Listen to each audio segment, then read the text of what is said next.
Hello YouTube and welcome back to The Zone, where today guys we're going to be doing another Chris Chan article. This one is on Chris and cinematography, or rather his lack of cinematography as if we know it. Now just before we kind of get started with this, I kind of want to point to a few things I want to show here. Let's just take one of my previous videos as an explanation. Now, just to prove that I'm not being, unbiased here, let's just go over my example of cinematography, just for Batum's sake. Actually, I just want to... We'll move that to one side first, and we'll pull this one back up. You can see here that pretty much it's just a whole square taking up... I have, the ratio set at, 35%, where I take up the top right-hand corner of the screen. I know this is going to look pretty weird, explaining it from this angle, but it's just enough to capture my face, and to be honest, that's all you really need to do this. I actually prefer, actually being on camera. I prefer speaking through this way. Also, in one of the older examples I used to do, I actually used to have the camera on top of the my screen right here, but I realized I felt it was a lot more casual, and it's a lot more akin to what I'm used to doing in my other videos, to just kind of have the camera sitting here and just looking directly at the screen. I feel like it's a lot more relaxed, it's a lot more informal, but I'm still able to give the sort of talk that I like doing. It's my own style, and there aren't too many shots I can pause here that actually make me look at a good light, possibly we'll go with this one. Exactly. You know what, I can see right there I probably may need a shave. Yeah, you see, I wouldn't mind even having a shave. It's the only reason is that it's just it doesn't cover enough ground here. So let's get back on topic. It's very straightforward, and it probably also helps that I actually... Oh, 1 second. That's better. It also helps that I'm using a Trust GXT HD 720p web camera to record this. The other camcorder that I actually use, which I use to cover my main videos, is... I'm actually just going to try and work out exactly... I think this is meant to be like a 720 as well. HD, AVCD, megapixels... Yeah, I'm pretty sure it's the exact same sort of deal. That one's better for covering more fit, because you could see the ratio of my face in the corner screen. If I was to, example, increase the size of this, I have to stretch it out. Now, technically, I don't know whether this makes overall a difference, but when it comes to articles like this, I like to have the whole page on screen, because it's the thing that people are going to be more focused on. As opposed to some of my other videos. This is a lot more... This for me is only really useful if I want to illustrate a point, or just talk a little bit more openly than I would do in any other circumstance. So if we just shrink this back down to size there, that's a pretty decent size, I think, and we can continue. I am only mentioning this is because it fits into the topic for today of cinematography. I suspect this is going to revolve around... Now, what you need to remember is that Chris apparently says that he took photography classes when he was in high school. I also took photography classes myself, and I came away with an A level in it. So, let's see the comparisons, as it were. Question: why do so many of your videos have greenish-yellow tinge? Answer: it's one of the flaws in recording with Sony's iCreate program, a downloadable PlayStation 3 application that requires the PlayStation IToy Camera. Actually, you know what the really funny part is? Just one second, guys.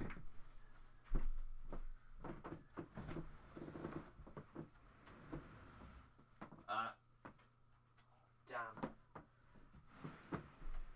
Well, technically, I don't have it...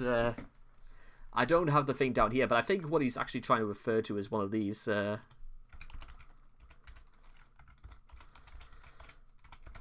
think what he's actually referring to is one of these. Do you guys remember what these are? This is the old IToy Camera. Do any of you guys remember these games? 30 pounds. This game was absolutely lit. In fact, to be honest, all PlayStation eye cameras were fantastic. Whether it was original, I do actually own a copy of the iToy Play 3, but just it's not nearly as good as the as 2 or the first one. And the camera itself it's literally this color, the very first variant of just. It looks like a mini PlayStation with a camera lens on it, and I'm going to assume he possibly has one of these to use record some of his older videos. I think. I'm pretty sure he can't. I don't even think you can even use these iToy cameras to record stuff. I might even try that out one time to see whether or not an iToy camera is actually any comparable to use as a web camera or to even record anything, because there are features on like iToy games where you can record stuff. There was even like I remember like a sort of like a Skype game which you could actually use to contact people, and that was a game made back as far as like 2005 or 2006. Anyway, they need to fix the program. Not only of that tint from lack of some light, but the audio-video skips that seems to occur during recording. Chris believing it's all in the equipment. Yeah, exactly.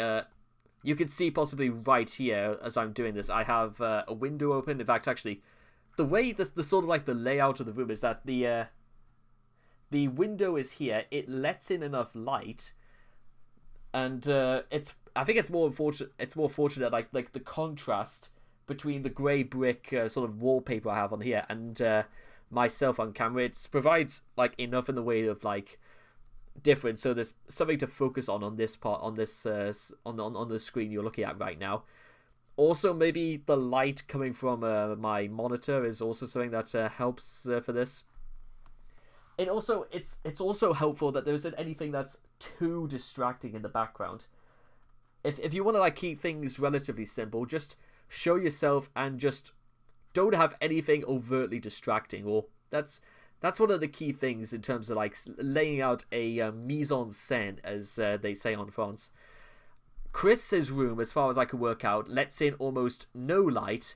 The light bulb seems to have is completely filthy, and I don't know if it was like any sort of like I don't know. It's not so much aspect ratio, but I don't know if like he adjusted the RGB settings so the gamma correlation was extremely low, or whether the exposure was too high. Because I've worked on programs before where stuff like that can really alter an experience in watching a video, or even recording it to.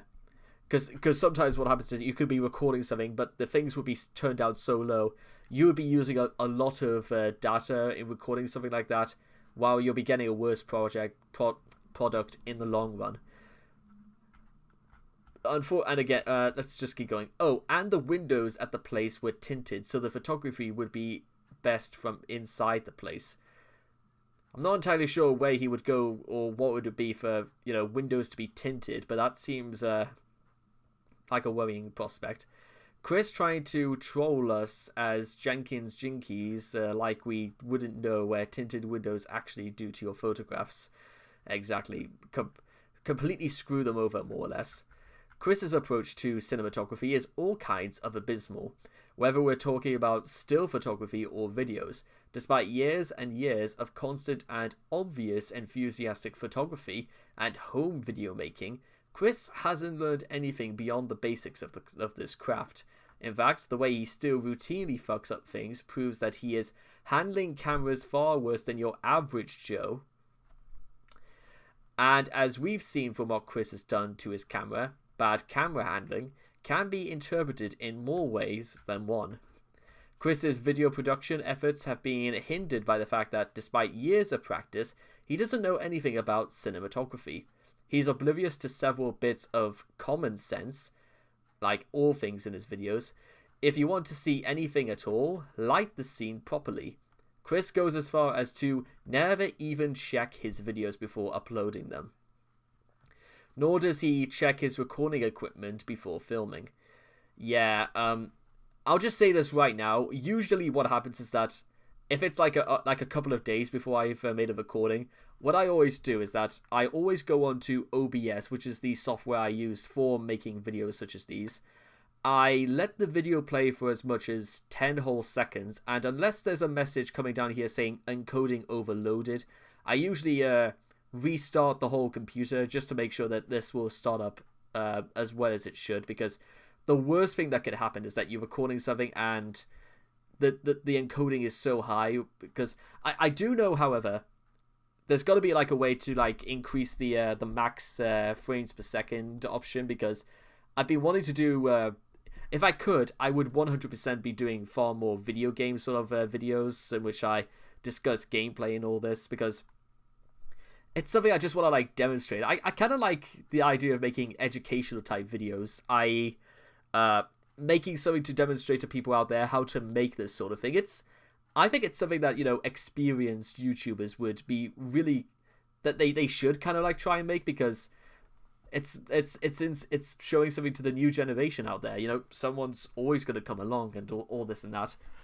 Now, also what I need to like point out to you guys right now is that if you could see this little button right here that's going backwards and forth, it's because I am using a blue snowball microphone to record all of my audio, and I think that's absolutely fine, because it's clear, it's a lot more effective, and via the use of this slider here, I can turn down by several decibels.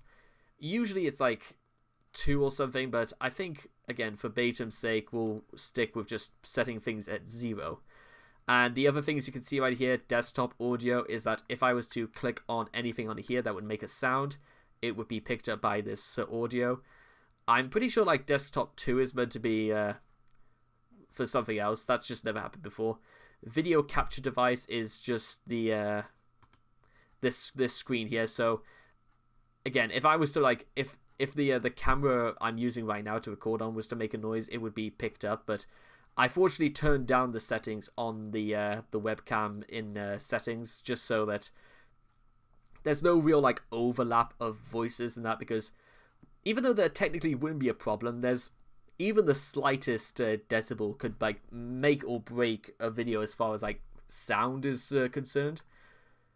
But I think and I've had my ups and downs with like cinematography before when I first started doing YouTube videos, but I've like grown a little bit more experienced, as you could say, in just keeping things simple, keeping things fresh, making sure things are things worth watching. Sam's Club promotions, we don't need to see that. And don't ask me what those pop-ups are. They're just more oftentimes than not, they're just scams. So let's just continue. But before we do that, we'll click on this image first. File camera work 2, which shows part of somebody. I don't exactly know who this is meant to be. Somebody. For as much as he sucks at positioning photos, at least Chris is really good at hiding his failures. Yeah. Note that not every failure in Chris's cinematography can be attributed solely to Chris.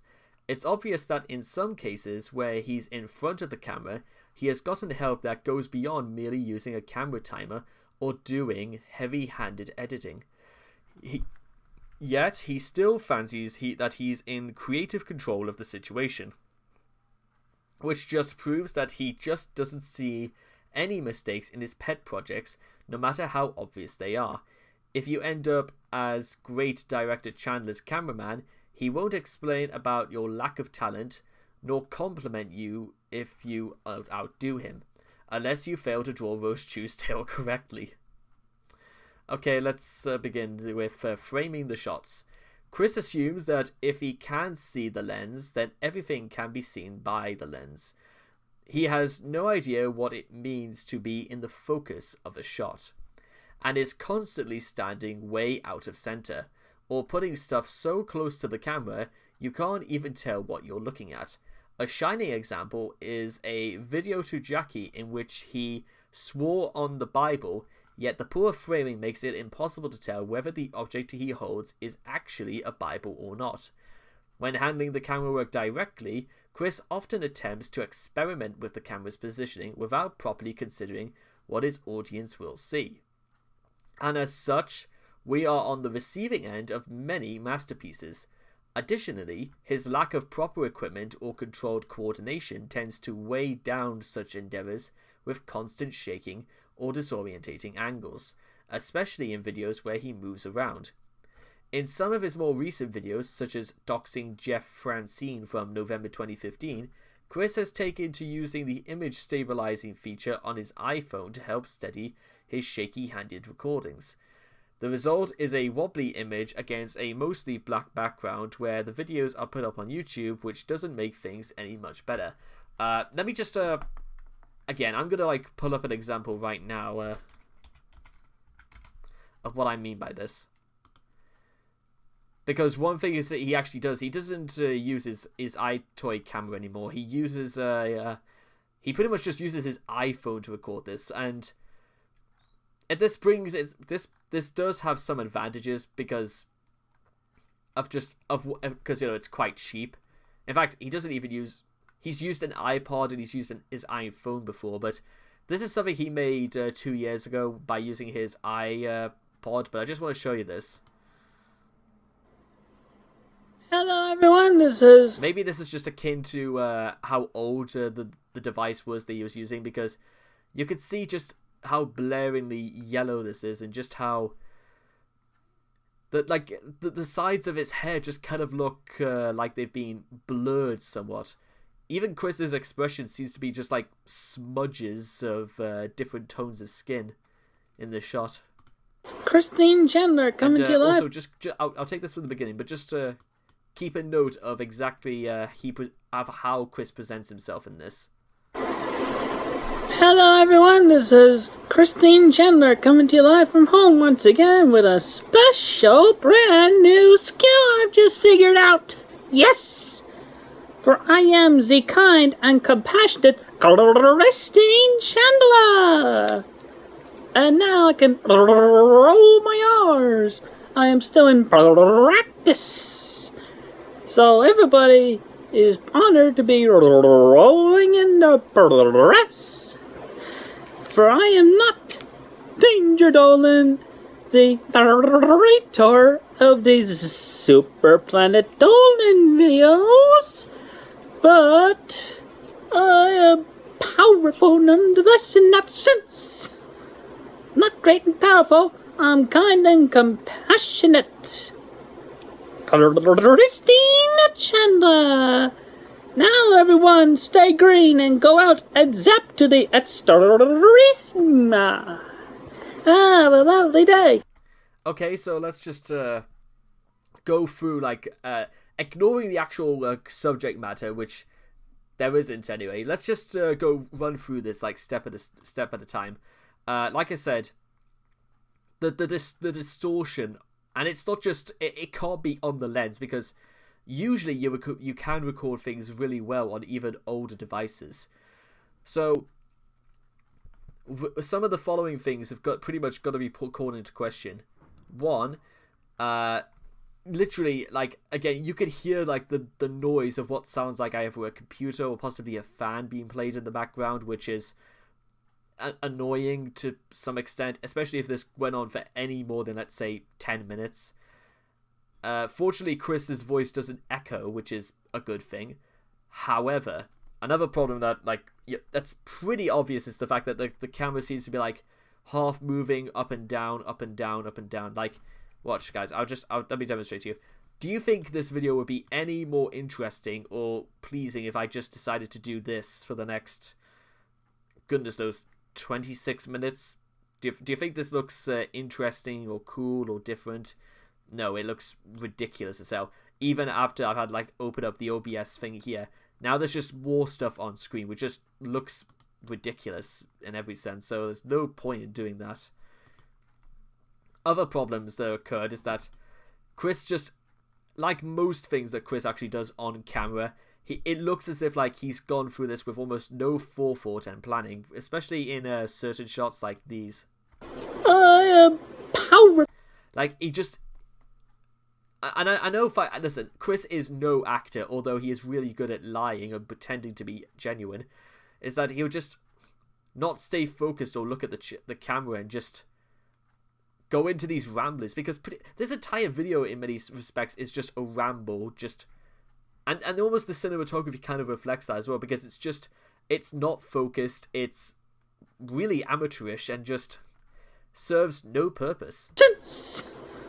Not great and powerful. I'm kind and compassionate. Christina Chandler. Yeah, that's... I think we've seen just about enough of that. That's just an example. Yeah. Additionally, his lack of proper equipment or controlled coordination tends to weigh down such endeavors, with constant shaking or distorting angles, especially in videos where he moves around. In some of his more recent videos, YouTube, which doesn't make things any better. True. Focus, or a lack thereof. Chris relies extensively on autofocus. Autofocus usually works with a slight delay, and it usually can't focus on subjects that are too close to the camera. Many cameras have a specific autofocus mode or require manual focus for macro photography. And judging by some rather blurry shots in A Week with Christian Chandler, probably shot with a 35mm SLR camera from the school, he can't even get the latter right. Even when he has proper equipment to work with that he borrowed more or less from school, he would just screw around with. Lighting. Most of Chris's YouTube videos have been lit completely wrong. Plainly put, if you're making videos indoors, you've got to turn the room lights on. Human brains can automatically adjust to different color temperatures, but film and video cameras either lack the automata to handle this, or are constantly struggling in bad lighting conditions to figure out exactly what's going on. Chris assumes that if there's enough natural light coming in for him to see anything at all, then the video is lit properly.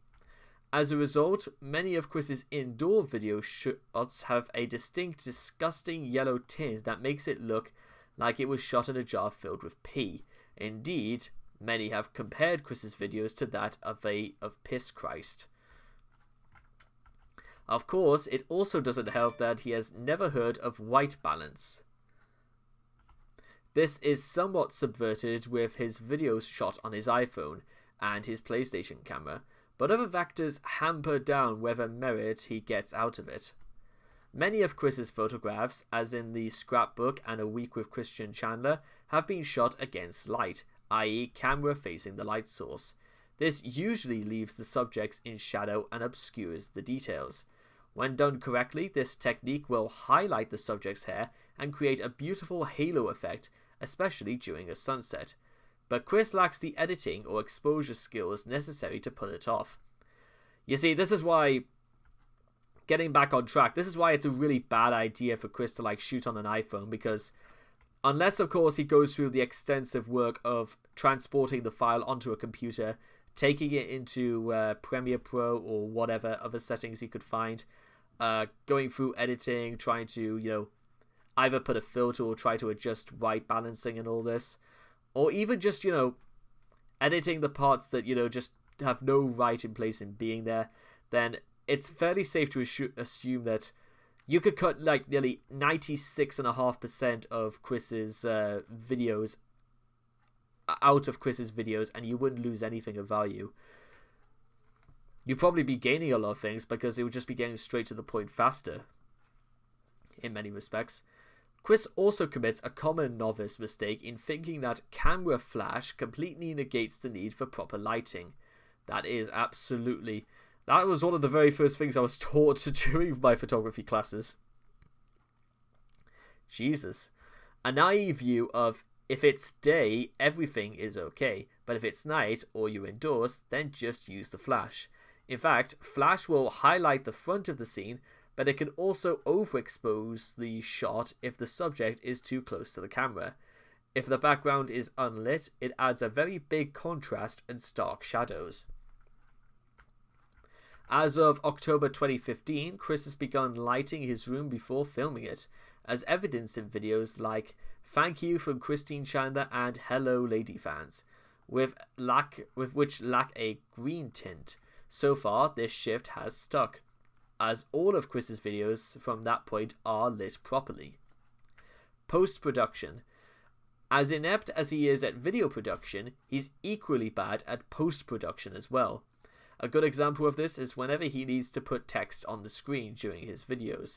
Even the simplest video editing software like Windows Movie Maker or iMovie will allow you to easily put text on the screen and make it so that anyone watching the video can read it, whether it's changing the color of the font or adding a drop shadow. Chris doesn't do this, opting instead to write the text on a piece of paper and film it with his camera. Probably the best example of this is seen in the July 10th messages, where at the start of each of the videos, he films a piece of paper with a YouTube username while informing us that the video we're about to see is addressed to the user shown. In one of those videos, he has a message below. The username that, because he never bothers to focus the camera, is completely unreadable. Way to go, Chris. This wouldn't be a problem if he could just use software to add text to the video. He did once use video editing software, albeit a really basic one that's built into the PSI software to add text and effects. In his entry to the Papa the Rapper contest that the no good Adam Stackhouse ended up winning, the result in the video makes even less sense than it did without the use of editing software. Yikes. The effects added to the video are all stock effects, most of which make no sense in the context of the video. For example, in one part, Chris put up a graphic that reads "Birthday Boy" on the screen, even though the video had nothing to do with his birthday. One can argue, though, that this was his attempt at random access humor, and that it's not supposed to make sense. Even though, technically, there are plenty of things in random access humor that does make sense, but just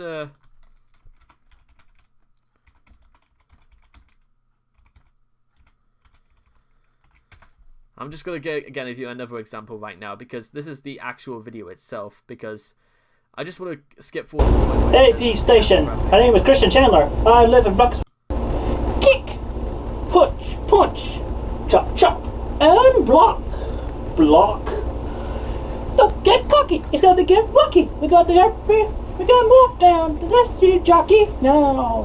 Duck, duck, yup, yup. Turn, turn, and pose, pose. Now listen carefully. Jump, jump, pose, pose, duck, duck, and turn, turn. Yeah, I see you get better.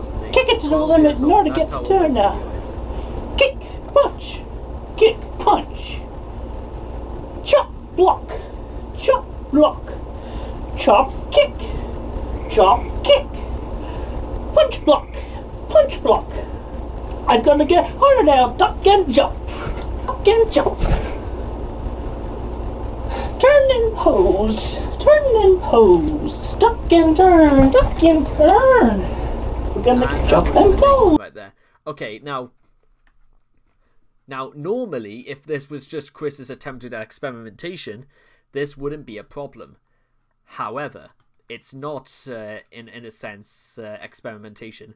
This was an entry to a competition he was going for. Now let's go. Now, aside from the fact it was plainly obvious Chris had to pause several times just to see what was happening on screen. Ignore the fact that his room looked way, way too small to actually, record anything in decent. Actually, if we could just like, let's just go with a few. Punch. It's all. If we just go to let's just choose this frame for example. The room is. Actually, it's kind of like a. Actually, it's not lit really well at all. It's that it's really dark at this end, which I'm going to assume is the way out of his room, and it's like almost as like heaven is beginning to open up at this corner here. It's like either the light is so far up here because you could almost not even work out where the carpet even begins at this end of the room, and then of course his back wall is just a complete mishmash of just vomit-inducing colors. It's just it's technically it's what's referred to as a video being too noisy. That visually it's so unappealing. It's like it's just if it was better littered, and maybe like if this for the context of what Chris was actually doing, if this was clearer and his dancing was any better, that would be a completely different matter, because he doesn't exactly look like he's dressed for this sort of thing anyway. If we just go over like a little bit here as well, what did Chris technically try and think he was going to do here? It's just like he was just going through Adobe Photoshop filters and just picking any one that he thought was cool, because one thing you need to understand when it comes to cinematography is that anything you have on screen, like whether you're going for a filter or whether you're going for adding in music or whether you're adding in text or anything like that, it's got to be relevant to what you're doing, because if it's not, then people will just say, what is the point in adding it here? And again, this is an entry for a competition. I don't particularly think one of the requirements for this sort of competition would be to have random access humor, because I could possibly understand like the sliding effect here, but it like sort of stops abruptly, and it doesn't add anything. It doesn't make anything look different. I mean, if you want a much better example of how to do this sort of thing, check out the music video "Ready for the Weekend" by Calvin Harris, which came out, I think, just about a year after this video was released, but it's a much better indication of how to do this sort of thing. Especially because, again, just adding a red filter over the thing is just, it doesn't mean anything. It's not important or relevant.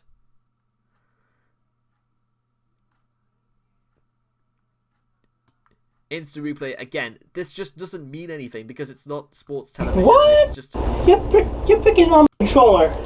Do rock gun, yo. Turn kick. Duck, duck, turn. Jump, kick, duck. Jump, kick, chop. And punch, punch, punch. Punch, punch, punch. Well, there you go. I think you get the idea. This is not to say he can't edit, because there are a couple of music videos that show that he can indeed put shots together in a way that the video conveys a message that it's supposed to. This is present in his music videos for Holding Out for a Hero and Boyfriend.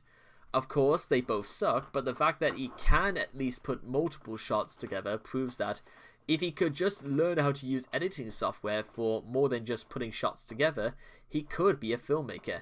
Then again, he never learns. When the video is uploaded to YouTube, most of the time Chris doesn't bother to name it, and when he does, he leaves the .mov extension in the video title, suggesting that his videos are uploaded in the QuickTime format. Obviously, he wouldn't bother using any of his monthly tugboat purchasing a Mac, where then are better things to spend your tax dollars on. Whether the computer in the kitchen has software that exports to QuickTime, or his camera uses SD cards or other flash memory in a way that he can simply upload the video from the memory, is a mystery. When I put my videos through Premiere Pro, I always export them as AVI files, which are, I think, probably the better, for me, it's the much better quality of, for what I'm trying to do, it's the sort of thing I've always sort of like done. In some favored comedians, Chris, is an attempt to insert clips for comparison, records the TV screen. Recording things off the TV screen without extra preparation often results in a completely unwatchable picture, and this is no exception. As if the camera is focused on the TV, everything else in the room is darkened and a series of black lines appears on the screen. In this case, because the camera isn't focused, the TV shows nothing but bright, unfocused colors. Most people would think that actually editing the clips in might be a far more sensible strategy. Chris shows clips from The Cleveland Show and Family Guy, shows that are readily available online and on Amazon Instant Video, iTunes, and DVD. However, knowing YouTube's notoriously broken copyright system, true, which would allow Fox to take it down, it's possible Chris did this intentionally to avoid getting a copyright strike. In Lars is jiving.mp4, Chris uses very obvious and clumsy jump cuts to disguise the fact that he missed the camera when he first tried to throw a tape dispenser at it. Chris can't even take screenshots, a novice action, properly without screwing it up, as one can see in the Family Guy pictures shown at the right. Not only does it display that Chris is unaware of software that can capture images on computer screens, one of which is bundled with Windows computers. It's called Snipping Tool. The shot he took of his computer screen is blocked by glare from the background lights, as well as the watermark that appears when a Hulu video is paused. Animation. See Flipnode Hatina. Chris used to make stop-motion Lego animations, which were shot with the Game Boy camera and transferred to videotape, and eventually the DVD. Very, very 21st century that. Using a combination of the Super Game Boy and a VCR. The main problem with these animations was the grainy picture quality, breakneck pace, and lack of post-processing editing. There are very visible breaks in the animation. As such, it's very difficult to make sense of what's going on in these animations. Jesus Christ, like, that's, and I studied animation at university. I would say that is, if you generally don't, if you don't do any sort of basic research in terms of like key breaking or, you know, flip noting or any sort of like idea of how movement works, or even understanding the basic pendulum sort of approaches to animation, it shouldn't be a profession you're aiming towards, guys. It's, take that from me, take that from a guy who actually has a degree. It's not something you want to try. Later on, Chris started doing Lego animations with a regular video camera. A Solitude Day and Playing House are good examples of this. These efforts are all wrecked by being out of focus. Chris's hands blocking the view most of the time when anything worthwhile happens. Nowadays, creating stop-motion animations is relatively simple with just about any digital camera and video editing software. But this is probably way out of Chris's technical competence and lack of patience. Chris showed significant improvement in animation with the release of A Moment with Dr. Wolf, Chris Chan, and Greater Struggles. Not only did he improve his filming techniques, he even occasionally uses scene transitions, demonstrating a limited knowledge in special effects and editing. We did a whole video about that, and it's actually one of the better ones where Chris is somewhat competent in the skill he's trying to present. Other photography failures. A Week with Christian Chandler includes a bunch of black and white photographs that were apparently done as part of a photography course. The photographs themselves are probably shot on a 35mm SLR with minimal iris and manual iris and focus. And considering how many problems Chris nowadays has with digital cameras, with automatic exposure control and focus, the results are not entirely unexpected. Unlike color photography, black and white film and prints are easy to develop without complicated processes and overly expensive chemicals, so letting kids develop their own photos in schools makes sense. However, failure is never too far away. Chris's report is almost a complete collection of common black and white photo development newbie mistakes. Most prints are over or underexposed, resulting in an overly dark or overly light print. Some have edges or corners underexposed, and one even has an underexposed band going through the image. Guys, again, as someone who I have A-levels, I'm experienced in stuff like photography and all this sort of thing. Even using Photoshop is relatively simple. In fact, actually, you know what? Even if there are any people out there who are even remotely involved in photography in any which way, invest in getting Adobe Photoshop. It is one of the best things you can actually have. And unlike just about everyone else on the internet, I actually paid for the license. I actually own pretty much every bit of software I actually kind of use in terms of, not just making videos, but working on stuff like this. This is actually part of a city landscape that I'm trying to use for one of my videos, and this is what it looks like thus far. I had to use references here, which is it's fine because I'm going to be, you know, adding all sorts of things in here as well, because I like this layout, because architecture is just one of my biggest things that I was really good at doing during all this. Then of course you've also got stuff like this, which is just relatively simple, and again, you might be wondering if there's nothing there. Well, all of these things have an X fill and an X stroke, which means that nothing will appear, but despite this, you go through here, you can see the outlines of here. So if I was to click on that, I would fill it in with the white color right there, or fill it in with black. It's just really as straightforward as that. Then there's just other things as well, like other things, and all of these things. Listen, I've been doing these sort of things for ages now, and they're going to be a part of possibly not just adding on to my Instagram, but possibly working elsewhere, which is just, I actually quite like to do these sort of things as background materials for my animations, and it's just something I've always worked with. It's something I'm really good at using, and just making life easier for yourself, planning things to be used much later on is 100% one of the best things you could possibly do, because it's just, it works as well as anything else. So I think actually just,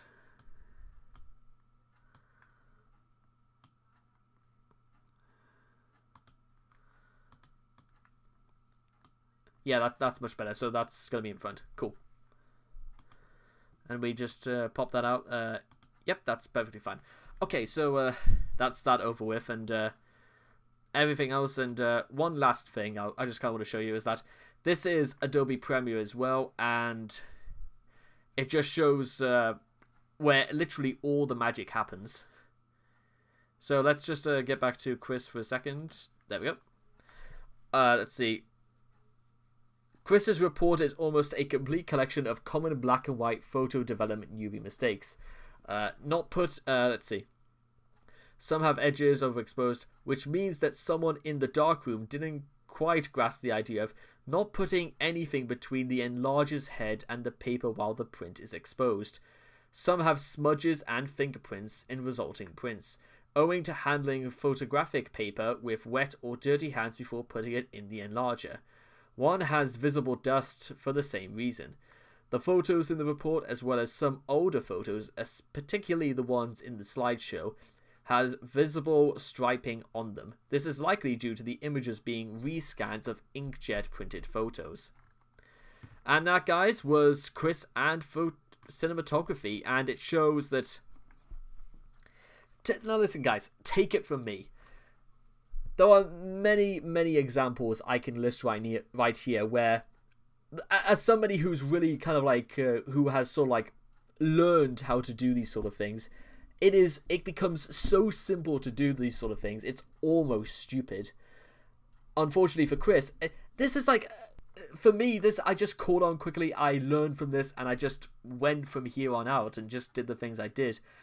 And if Chris even gave so much as half a time in working on these sort of things, he would get pretty good at them as well. I actually can guarantee that, because this seems to be the sort of thing that he enjoys, but just working on very simple things is just... He could get so much better if he just put more into this. But what can you do? This is like one of the ones I was kind of like a little bit more disappointed behind, because I could go on. I could literally give Chris a 101 session about how to work these things, but if other things have taught me, if doing Chris Chan has taught me anything, is that trying to help him is not a good idea, because he'll completely screw me over if I try and do so. So it's disappointing as hell, but you know what? Sometimes it's called tough love. You just gotta let them learn for themselves. So anyway, I hope you guys have enjoyed this reading of Chris and Cinematography. Please make sure to leave your thoughts and comments in the comment section down below. Let me know what you guys thought of Chris and Cinematography. And I hope to love you guys again in the next video. Take care. Bye-bye for now.